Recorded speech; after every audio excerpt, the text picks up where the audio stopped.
আজকের বিষয় এএনএসআইআর R6 স্ট্যান্ডার্ডের module ১। চলুন এর মূল বিষয়গুলো চট করে জেনে নিই। দেখুন, এই আলোচনাটা কিন্তু IAR academy of natural refrigerants certificate কোর্সের প্রথম মডিউল থেকে নেওয়া। এটা কিসের ওপর? ক্লোজড সার্কিট অ্যামোনিয়া রেফ্রিজারেশন সিস্টেমের যে ইন্সপেকশন, টেস্টিং আর মেইনটেনেন্স মানে ITM, সেটার এএনএসআইআর R6 স্ট্যান্ডার্ডের একেবারে গোড়ার কথাগুলো এখানে আছে।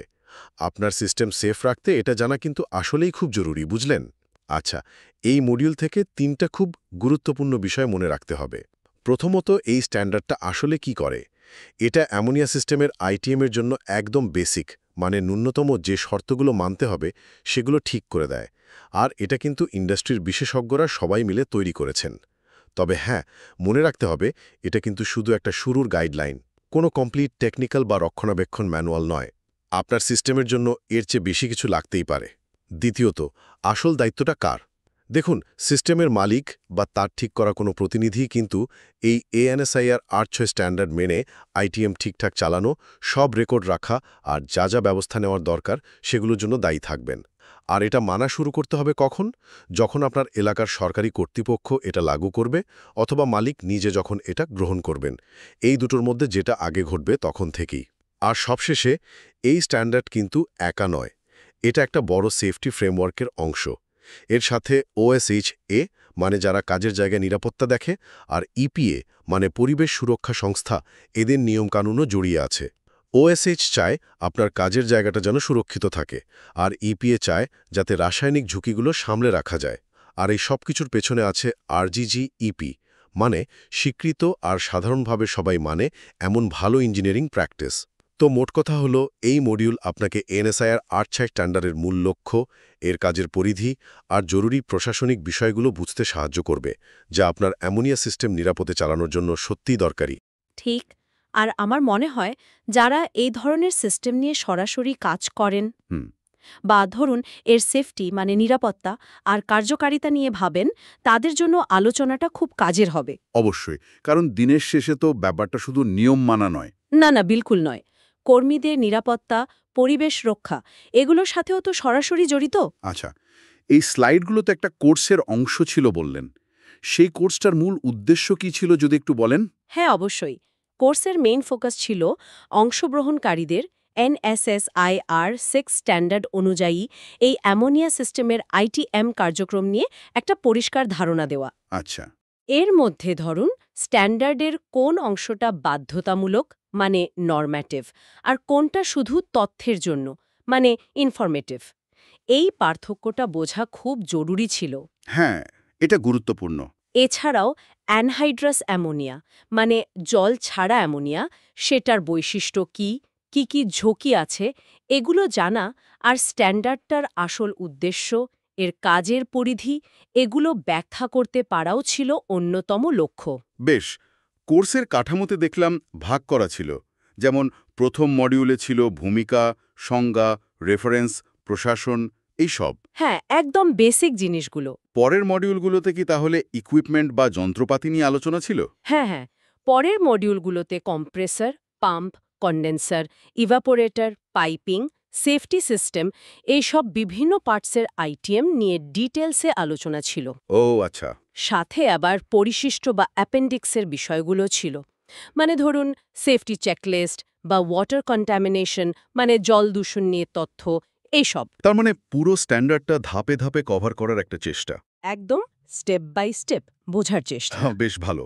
এবার তাহলে সরাসরি স্ট্যান্ডার্ডটা নিয়ে কথা বলি। এই যে ANSI HI 6, এর প্রধান উদ্দেশ্যটা ঠিক কি? দেখুন, এর মূল উদ্দেশ্য একটাই, সেটা হলো ক্লোজড সার্কিট অ্যামোনিয়া রেফ্রিজারেশন সিস্টেমের জন্য ITM মানে পরিদর্শন, পরীক্ষা, রক্ষণাবেক্ষণ, এর মিনিমাম স্ট্যান্ডার্ড বা ন্যূনতম মানদণ্ডগুলো ঠিক করে দেওয়া। আচ্ছা। আর এটা কিন্তু এমন নয় যে কেউ একজন বসে ঠিক করেছে, এটা ইন্ডাস্ট্রির বহু অভিজ্ঞ লোকজনের সম্মিলিত মতামতের ভিত্তিতে তৈরি, মানে একটা কনসেনসাস বেসড ডকুমেন্ট আর কি। বোঝা গেল। আর এর পরিধি মানে স্কোপটা কেমন? ঠিক কোন জিনিসগুলোর উপর এটা অ্যাপ্লিকেবল? পরিধিটা মূলত স্থির, মানে stationary closed circuit ammonia refrigeration system. Stationary system. হ্যাঁ, আর তার সাথে যুক্ত যে যন্ত্রপাতিগুলো আছে সেগুলো রেকর্ড রাখা, নিয়মিত ইন্সপেকশন করা, টেস্টিং করা, মেইনটেনেন্স করা, এই কাজগুলো এর আওতায় পড়ে। তবে একটা কথা কিন্তু মাথায় রাখতে হবে, বলুন। সব ধরনের ডিজাইন বা ইনস্টলেশনের ক্ষেত্রে হয়তো সব সরঞ্জামের মধ্যে পড়বে না, কিছু ভেরিয়েশন থাকতে পারে। আচ্ছা। এমন কোনো ক্ষেত্র আছে যেখানে এই স্ট্যান্ডার্ডটা একেবারেই অ্যাপ্লিকেবল নয়? মানে এর লিমিটেশনগুলো কি কি? খুব ভালো প্রশ্ন। 3টে মেইন জিনিস মনে রাখতে হবে। আচ্ছা।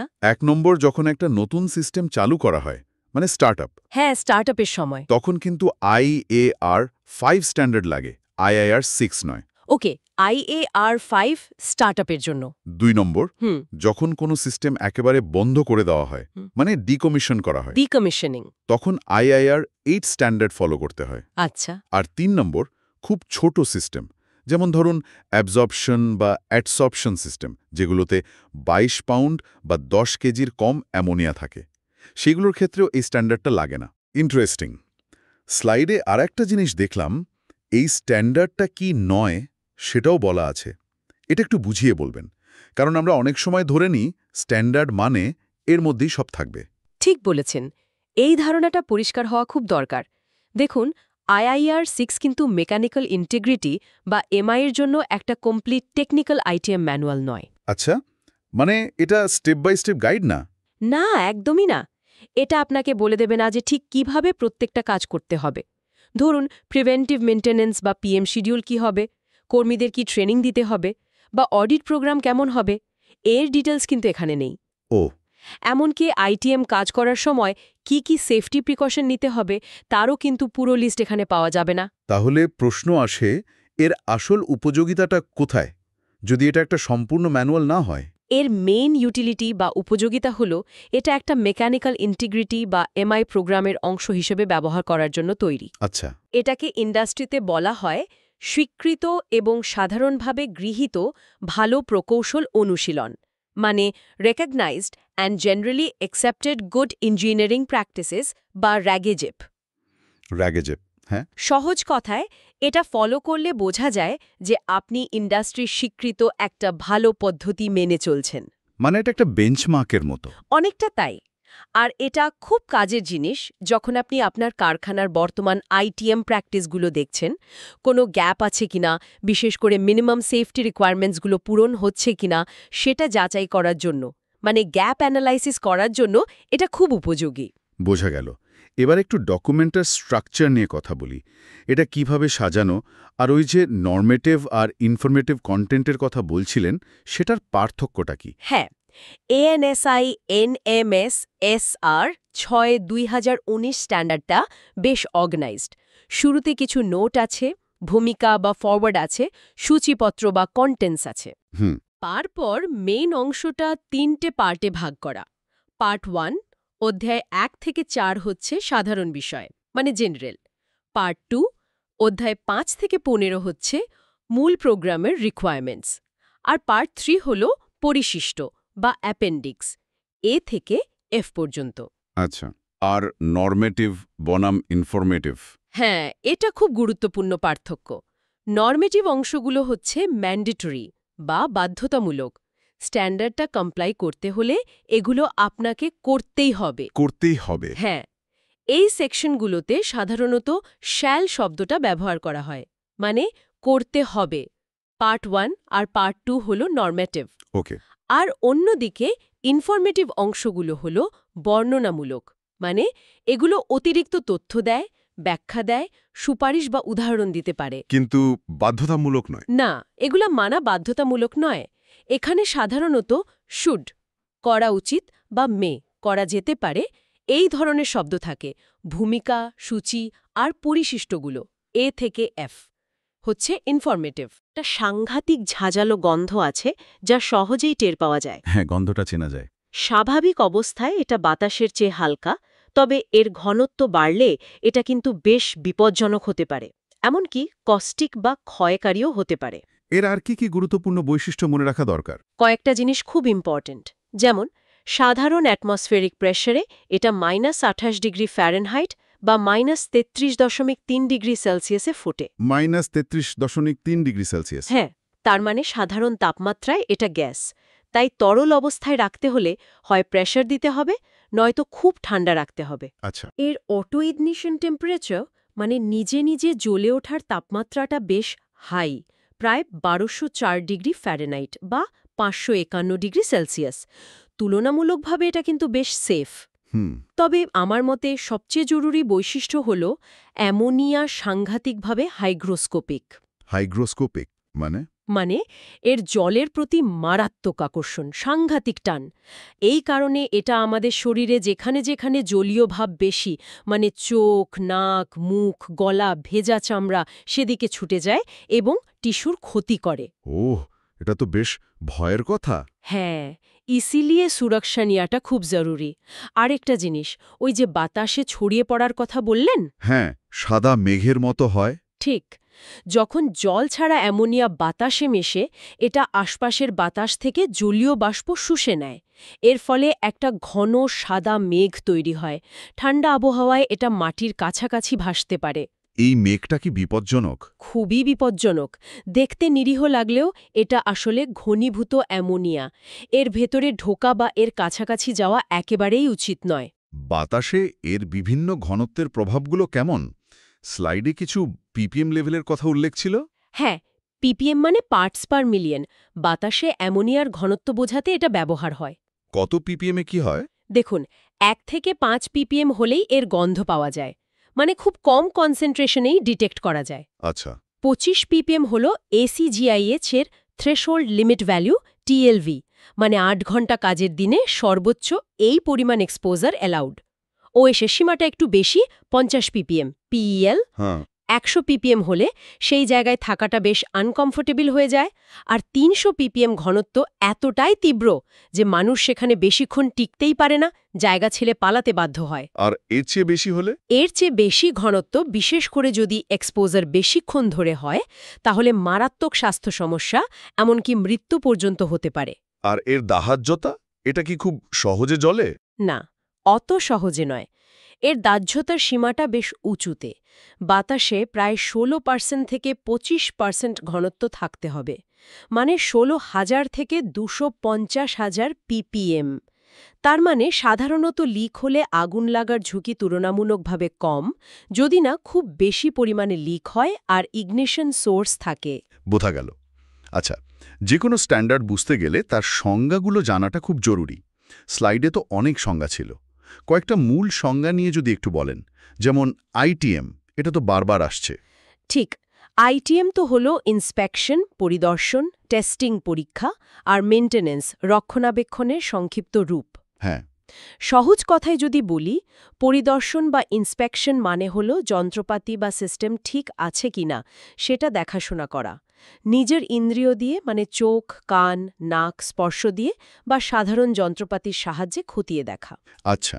পরীক্ষা বা টেস্টিং মানে হলো কোনো যন্ত্র বা সিস্টেম ঠিকঠাক কাজ করছে কিনা বা নির্দিষ্ট মান অনুযায়ী চলছে কিনা সেটা ফাংশনাল টেস্ট করে নিশ্চিত করা। আর রক্ষণাবেক্ষণ?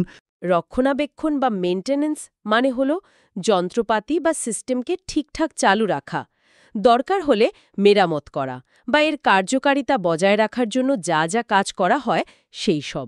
ক্লিয়ার হলো। আরেকটা টার্ম খুব শোনা যায় আজকাল, রাগাজ্যাপ। এটা আসলে কি? হ্যাঁ, রাগাজ্যাপ, এটা হলো recognised and generally accepted good engineering practices. মানে হলো সেই সব ইঞ্জিনিয়ারিং, অপারেশন বা মেইনটেনেন্সের পদ্ধতি যা ইন্ডাস্ট্রিতে সবাই মেনে চলে, যেগুলো স্বীকৃত এবং সাধারণভাবে ভালো প্র্যাকটিস হিসেবে ধরা হয়। এগুলো সাধারণত প্রতিষ্ঠিত কোড, স্ট্যান্ডার্ড বা অনেক বছরের অভিজ্ঞতার ভিত্তিতে তৈরি হয়। তার মানে IIR-6 নিজেই একটা রাগাজ্যাপ? একদম, IIR-6 নিজেই একটা রাগাজ্যাপের উদাহরণ। আচ্ছা, পরিদর্শনের সময় যদি কোনো সমস্যা বা ত্রুটি ধরা পড়ে, সেটাকে স্ট্যান্ডার্ডের ভাষায় কি বলে? সেটাকে বলা হয় ডেফিসিয়েন্সি বা ঘাটতি। এটা এমন একটা কন্ডিশন বা অবস্থা যা থেকে রেফ্রিজারেন্ট লিক হতে পারে বা লিক চলতেই পারে বা বেড়ে যেতে পারে। আর এটা পেলে? এটা পাওয়া গেলে দ্রুত ব্যবস্থা নিতে হবে, মানে ঠিক করতে হবে। আর এই পরিদর্শন করার জন্য কি যে কেউ যোগ্য, নাকি কোনো নির্দিষ্ট যোগ্যতা লাগে? না, যে কেউ নয়। এর জন্য কোয়ালিফাইড ইন্সপেক্টর বা যোগ্য পরিদর্শকের প্রয়োজন। তার যোগ্যতা কি? ইনি এমন একজন ব্যক্তি যার closed circuit ammonia refrigeration system নিয়ে অভিজ্ঞতা আছে, যিনি এর প্রসেসটা বোঝেন এবং পরিদর্শন করার জন্য প্রয়োজনীয় স্কিল বা দক্ষতা এবং জ্ঞান রাখেন বা দেখাতে পেরেছেন। বোঝা গেল। স্লাইডে operating limit, record keeping, documentation এসব সংজ্ঞাও ছিল। এগুলো নিশ্চয়ই খুব গুরুত্বপূর্ণ। অবশ্যই, এগুলো সিস্টেম পরিচালনার অবিচ্ছেদ্য অংশ। যেমন অপারেটিং লিমিটস। অপারেটিং লিমিটস হল সেই সেফটি বাউন্ডারি, মানে ধরুন প্রেশার, টেম্পারেচার, ভোল্টেজ, যার মধ্যে সিস্টেমটাকে নিরাপদে চালানো উচিত। ডিজাইনের সেফ লিমিটের মধ্যেই এই অপারেটিং রেঞ্জটা ঠিক করা হয়। আর রেকর্ড কিপিং? রেকর্ড কিপিং মানে হলো এই যে আইটিএম কাজগুলো করা হচ্ছে, ইন্সপেকশন, টেস্টিং, মেনটেনেন্স, এই সব কিছুর রেকর্ড ঠিকঠাকভাবে রাখা। কবে কি করা হলো, কি পাওয়া গেল, কি মেরামত করা হলো, সব। এটা কেন জরুরি? এটা পরে অডিট করার সময় বা কোনো সমস্যা হলে তার কারণ খোঁজার সময় বা ভবিষ্যতে মেনটেনেন্স প্ল্যান করার সময় খুব কাজে লাগে। আর ডকুমেন্টেশন? ডকুমেন্টেশন হলো আরও ব্যাপক, মানে সিস্টেমের ডিজাইন সংক্রান্ত কাগজপত্র, অপারেশনের পদ্ধতি, মেনটেনেন্সের রেকর্ডস, সেফটি ইনফরমেশন, এই সব কিছু মিলিয়ে যে তথ্যের ভাণ্ডার। সঠিক ডকুমেন্টেশন ছাড়া কোনো সিস্টেমের ইতিহাস বা বর্তমান অবস্থা বোঝা প্রায় অসম্ভব। কিছু টেকনিক্যাল টার্মও ছিল, যেমন ভেপর প্রপেলড লিকুইড বা ট্র্যাপড লিকুইড। এগুলো কি সাধারণ সমস্যা নাকি বেশ সিরিয়াস? এগুলো বেশ সিরিয়াস এবং বিপজ্জনক পরিস্থিতি। যেমন ভেপার প্রোপেলড লিকুইড, এটাকে হাইড্রলিক শক বা লিকুইড হ্যামারও বলে। এটা হয় যখন হাই প্রেশার গ্যাস বা ভেপার হঠাৎ করে তরল রেফ্রিজারেন্টকে খুব জোরে ধাক্কা দেয়। এটা পাইপ বা ভ্যালভের মারাত্মক ক্ষতি করতে পারে। ও বাবা! আর ট্র্যাপড লিকুইড বা হাইড্রলিক লকআপ ঘটে যখন কোনো একটা বন্ধ জায়গায়, ধরো দুটো বন্ধ ভ্যালভের মাঝখানের পাইপে, তরল অ্যামোনিয়া পুরোপুরি ভরে যায়। জায়গা থাকে না। হ্যাঁ, আর কোনো জায়গা থাকে না। এবার যদি তাপমাত্রা একটু বাড়ে, তাহলে ওই আটকে পড়া তরলের চাপ সাংঘাতিকভাবে বেড়ে যায়, কারণ তরল তো আর সংকুচিত হতে পারে না। এর ফলে পাইপ বা কন্টেনার ফেটে যেতে পারে। তার মানে এই সংজ্ঞাগুলো জানা থাকলে এই বিপদগুলো সম্পর্কে সচেতন থাকা যায়। একদম, এই টার্মগুলো জানা মানে এই ঝুঁকিগুলো সম্পর্কে ওয়াকিবহাল থাকা। আচ্ছা, এই IIR6 স্ট্যান্ডার্ডটা কি একা একা কাজ করে নাকি এর সাথে অন্য স্ট্যান্ডার্ডেরও যোগাযোগ আছে? অন্য গুরুত্বপূর্ণ স্ট্যান্ডার্ডের সাহায্য নেয়। যেমন ধরুন সংজ্ঞা বা টার্মিনোলজির জন্য IAR1 স্ট্যান্ডার্ড, সিস্টেমের নিরাপদ ডিজাইনের জন্য BSRI IAR2 standard, ammonia refrigeration ভালভের জন্য ANSI IAR3, আবার সিস্টেম ইনস্টলেশনের জন্য ANSI IAR4। এগুলো সবই IAR এর নিজেদের স্ট্যান্ডার্ড। আর বাইরের কোনো স্ট্যান্ডার্ড? হ্যাঁ, যেমন এমার্জেন্সি আইওয়াশ আর শাওয়ার ইকুইপমেন্টের জন্য ANSI SEA Z358.1 স্ট্যান্ডার্ডের রেফারেন্স দেওয়া আছে। তার মানে একটা কমপ্লিট পিকচার পেতে হলে এই রিলেটেড স্ট্যান্ডার্ডগুলো দেখতে হবে। হ্যাঁ, অনেক ক্ষেত্রেই দেখতে হতে পারে। এগুলো একে অপরের পরিপূরক। স্ট্যান্ডার্ড তো তৈরি হলো, কিন্তু এটা ঠিকমতো ফলো করা হচ্ছে কিনা সেটা দেখার দায়িত্ব কার? মানে ব্যবস্থাপনার ভূমিকাটা কি এখানে? এই বিষয়টা কভার করা হয়েছে অধ্যায় 4-এ প্রোগ্রাম অ্যাডমিনিস্ট্রেশন সেকশনে। কি বলা আছে সেখানে? মূল দায়িত্বটা দেওয়া হয়েছে মালিক বা তার মনোনীত প্রতিনিধির উপর, মানে ওনার বা ওনার্স ডেজিগনেটেড রিপ্রেজেন্টেটিভ। তাদের কি করতে হবে? তাদের দায়িত্ব হলো IIR6 অনুযায়ী যে ITM কার্যক্রমগুলো করার কথা, সেগুলো ঠিকমতো হচ্ছে কিনা তা দেখাশোনা করা, মানে সুপারভাইজ করা। সমস্ত রেকর্ড ঠিকঠাকভাবে রাখা হচ্ছে কিনা নিশ্চিত করা। আর যদি কোনো সমস্যা পাওয়া যায়? হ্যাঁ, যদি কোনো ডেফিসিয়েন্সি বা ঘাটতি পাওয়া যায়, তাহলে সেটার একটা লিস্ট তৈরি করা, অ্যাকশন আইটেম লিস্ট, এবং সেটা যাতে সময় মতো ঠিক করা হয় সেই ব্যবস্থা নেওয়া। পুরো কমপ্লায়েন্স বজায় রাখার দায়িত্বটা তাদের। আর এটা কবে থেকে মানতে হবে? তার কি কোনো নিয়ম আছে, মানে কোনো ডেডলাইন? হ্যাঁ, সেকশন 4.13 অনুযায়ী নিয়মটা হলো যখন কোনো অথরিটি হ্যাভিং জুরিসডিকশন বা AHG, যেমন ধরুন কোনো সরকারি নিয়ন্ত্রক সংস্থা, এটাকে বাধ্যতামূলক ঘোষণা করে, অথবা যখন মালিকপক্ষ নিজে থেকেই এটা অ্যাডপ্ট করে বা গ্রহণ করে। এই দুটোর মধ্যে যেটা আগে ঘটবে তখন থেকেই এটা মেনে চলতে হবে। আচ্ছা, বোঝা গেল। এই স্ট্যান্ডার্ডের সাথে কি আমেরিকার ইপিএ বা ওশা মতো রেগুলেটরি বডির নিয়মের কোনো সম্পর্ক আছে? হ্যাঁ, বেশ ভালো সম্পর্ক আছে এবং এটা জানাটা খুব জরুরি। কেমন সম্পর্ক? যেমন ধরুন, ইপিএর একটা জেনারেল ডিউটি ক্লজ আছে, যেটা ক্লিন এয়ার অ্যাক্টের অধীনে পড়ে। সেটা কি বলে? সেটা অনুযায়ী যেসব সংস্থা বা কারখানা নির্দিষ্ট বিপজ্জনক পদার্থ যেমন অ্যামোনিয়া নিয়ে কাজ করে, তাদের একটা সাধারণ দায়িত্ব আছে। সেটা হলো সম্ভাব্য বিপদগুলো চিহ্নিত করা, একটা নিরাপদ প্ল্যান্ট ডিজাইন ও মেনটেইন করা, যাতে দুর্ঘটনাজনিত নিঃসরণ আটকানো যায়, আর যদি ঘটেই যায় তাহলে তার প্রভাব কমানো যায়। তার মানে IIAR 6 ফলো করাটা এই দায়িত্ব পালনে সাহায্য করে? একদম। IIAR 6 এর আইটিএম ক্যাক্টাসগুলো ফলো করা মানেই হলো আপনি আপনার প্ল্যান্টকে নিরাপদ রাখার এবং রিলিজ আটকানোর চেষ্টা করছেন, যা ইপিএর জেনারেল ডিউটি ক্লজের স্পিরিটের সাথে সঙ্গতিপূর্ণ। আর ওশা? এমন একটা কাজের পরিবেশ দেওয়া যা স্বীকৃত বিপদ থেকে মুক্ত, যা মৃত্যু বা গুরুতর শারীরিক ক্ষতির কারণ হতে পারে। এছাড়াও অসার প্রসেস সেফটি ম্যানেজমেন্ট বা পিএসএম স্ট্যান্ডার্ড 29 CFR 1910.119 আছে, যেটা 10,000 পাউন্ড বা তার বেশি অ্যামোনিয়া আছে এমন সিস্টেমের জন্য প্রযোজ্য। সেখানে কি র্যাগেজেপের কথা বলা আছে? হ্যাঁ, সেখানে 3 জায়গায় সরাসরি র্যাগেজেপের কথা বলা আছে। 1. যন্ত্রপাতির ডিজাইন র্যাগেজেপ অনুযায়ী হতে হবে। 2. ইন্সপেকশন আর টেস্টিং পদ্ধতি র্যাগেজেপ ফলো করতে হবে। আর 3.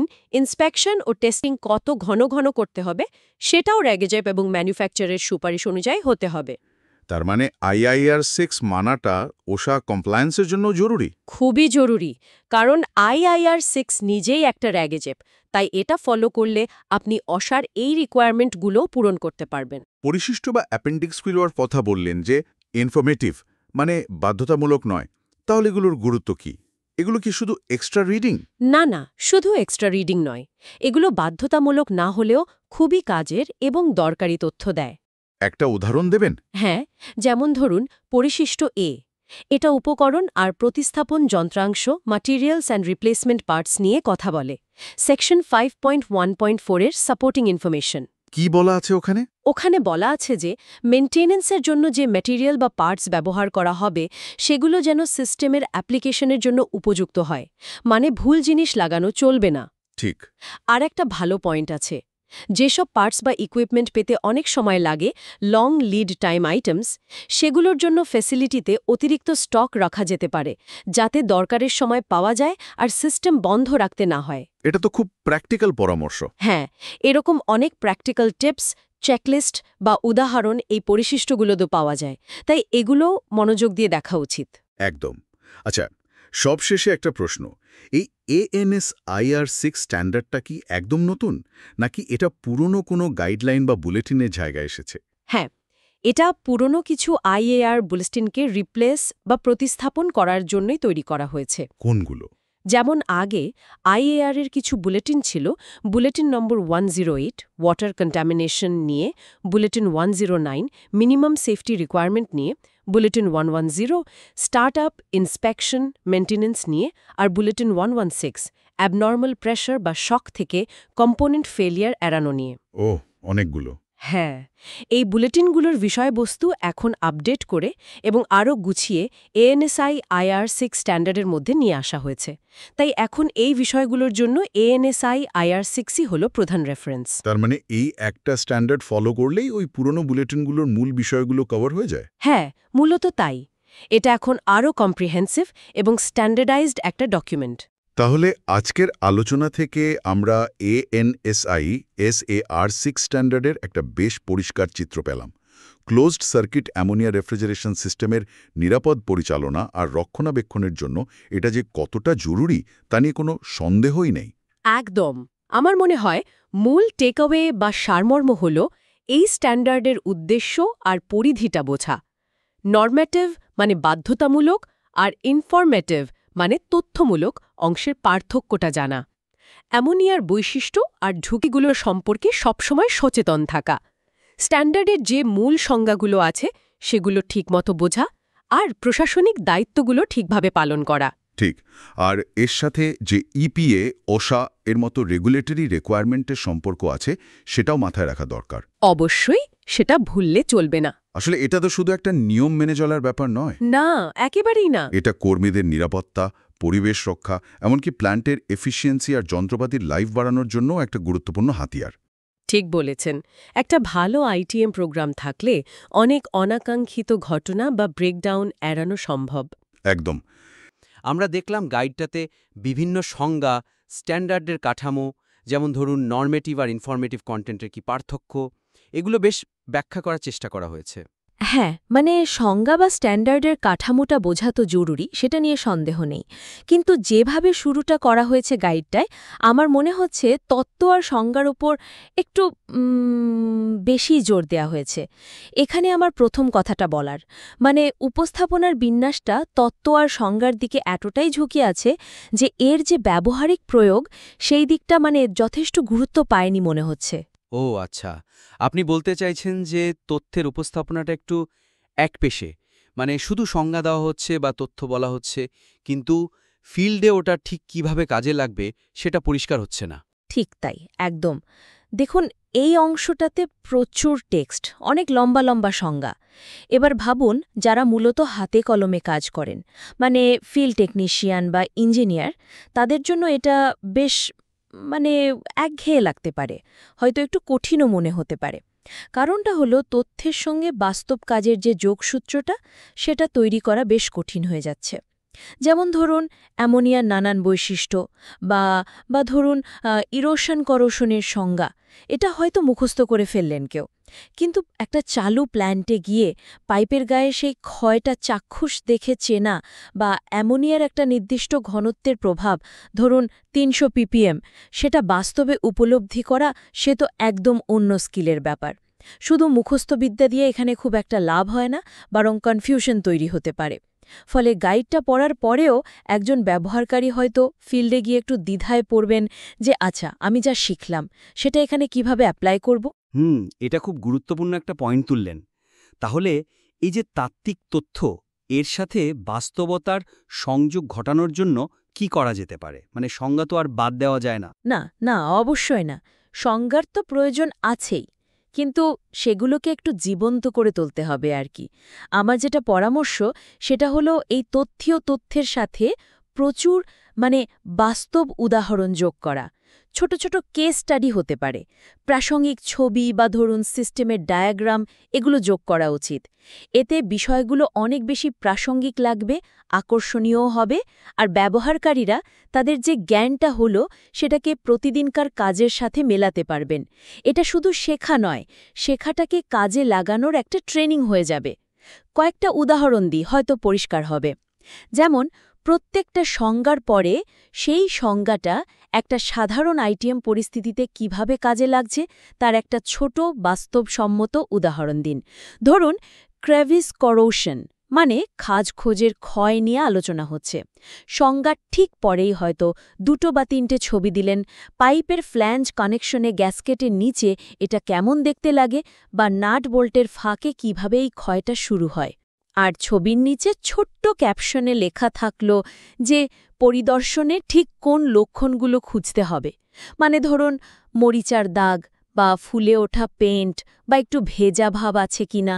আচ্ছা, মানে ভিজুয়াল জিনিস আর প্রায়োগিক পরিস্থিতি যোগ করা, এই তো। একদম। আরও ভাবুন অ্যামোনিয়ার বৈশিষ্ট্য অংশটা, যেখানে বিভিন্ন কনসেন্ট্রেশনের প্রভাব বলা আছে, যেমন 25 ppm এ গন্ধ পাওয়া যায়, 300 ppm বিপজ্জনক। সেখানে একটা ছোট কাল্পনিক কিন্তু বাস্তবসম্মত সিনারিও বর্ণনা করুন। যেমন একটা ভালভ স্টেশন ইন্সপেকশনের সময় আপনি হালকা অ্যামোনিয়ার গন্ধ পেলেন আর আপনার পার্সোনাল মনিটরে রিডিং দেখাচ্ছে 10 ppm। IIR 6 অনুযায়ী এই পরিস্থিতিতে আপনার প্রথম কাজ কি?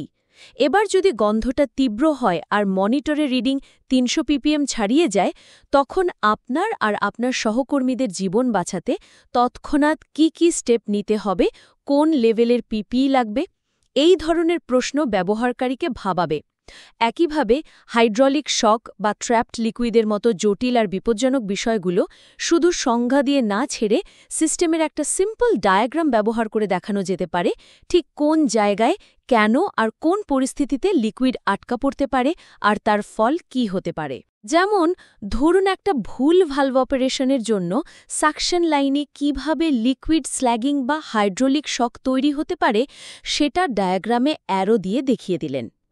এতে প্র্যাকটিক্যাল আন্ডারস্ট্যান্ডিং আর বিপদ নিয়ে সচেতনতা দুটোই বাড়বে। বুঝলাম, মানে তত্ত্বকে প্রাণবন্ত করতে ছবি, কেস স্টাডি আর রিয়েল লাইফ সিনারিওর মতো জিনিস যোগ করার কথা বলছেন। এটা তো গাইডটাকে শুধু ইন্টারেস্টিংই করবে না, ব্যবহারকারীদের স্কিল বাড়াতেও সাহায্য করবে।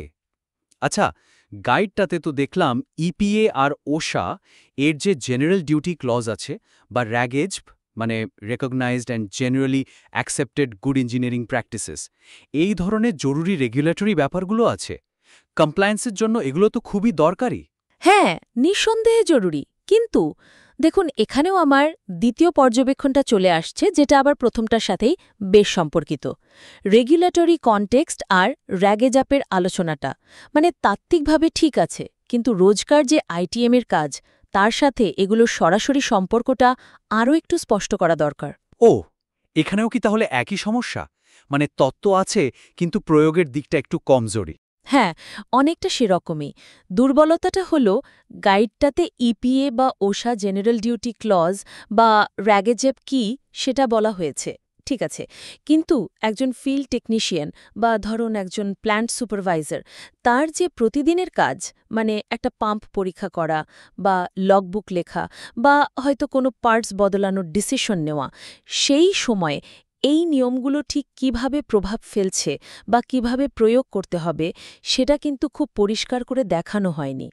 ফলে এই অত্যন্ত জরুরি বিষয়গুলো শুধু বইয়ের কথা বা আইনি বাধ্যবাধকতা হিসেবে থেকে যাওয়ার একটা রিস্ক থাকে।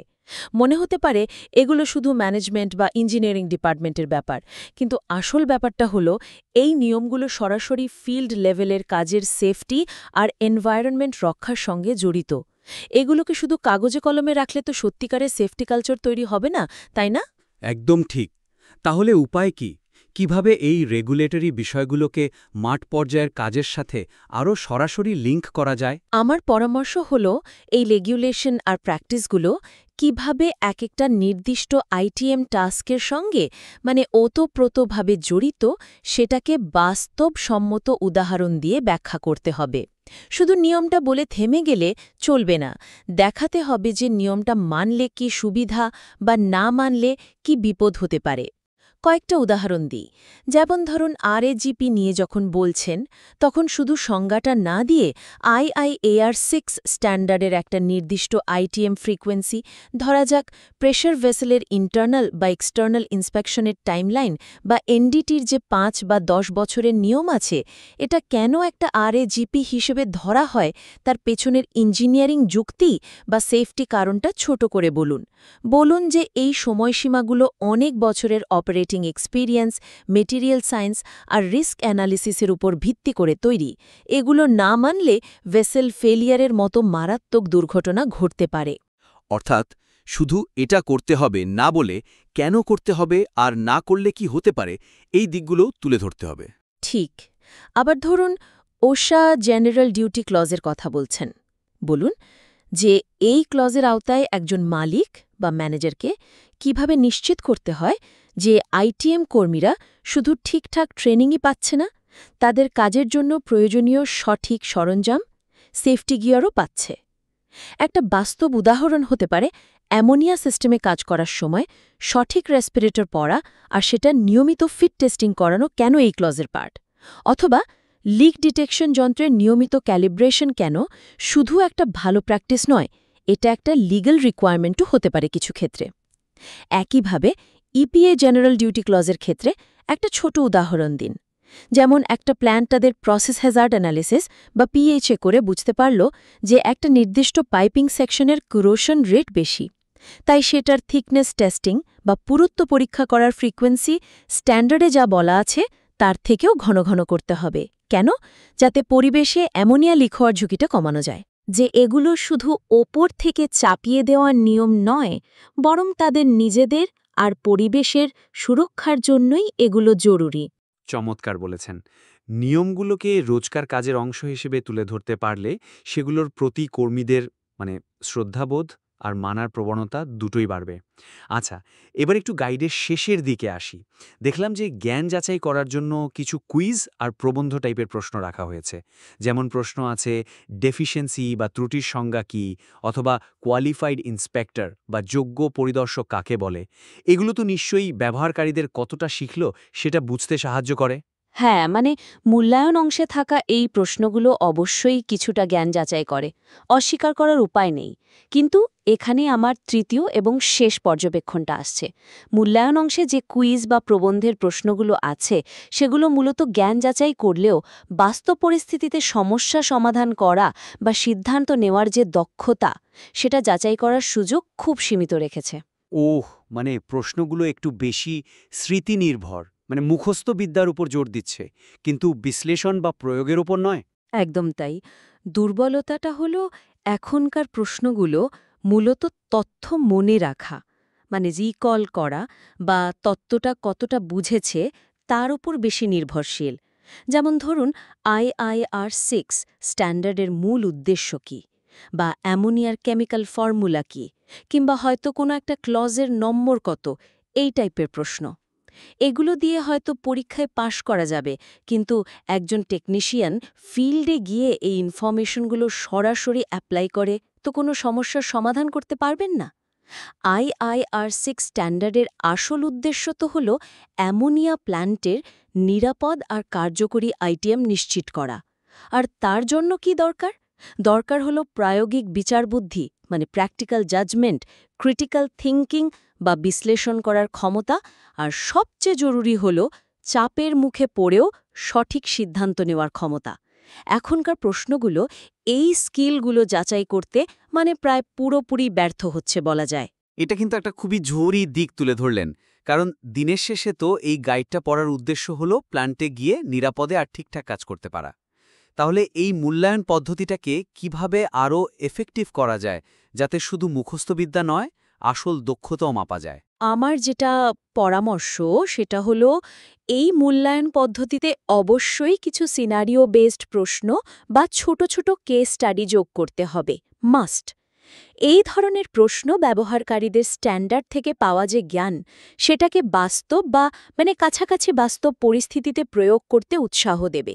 এটা শুধু তারা কি জানে সেটাই পরীক্ষা করবে না, বরং তাদের সমস্যা সমাধানের অ্যাপ্রোচটা কেমন, তাদের অ্যানালিসিস করার ক্ষমতা কেমন, সেটাও যাচাই করবে। কয়েকটা উদাহরণ দিই, তাহলে বুঝতে সুবিধে হবে প্রশ্নগুলো কেমন হতে পারে। প্রথম উদাহরণ, ধরুন আপনি একটা কম্প্রেসার রুমে রুটিন ইন্সপেকশনে গেছেন।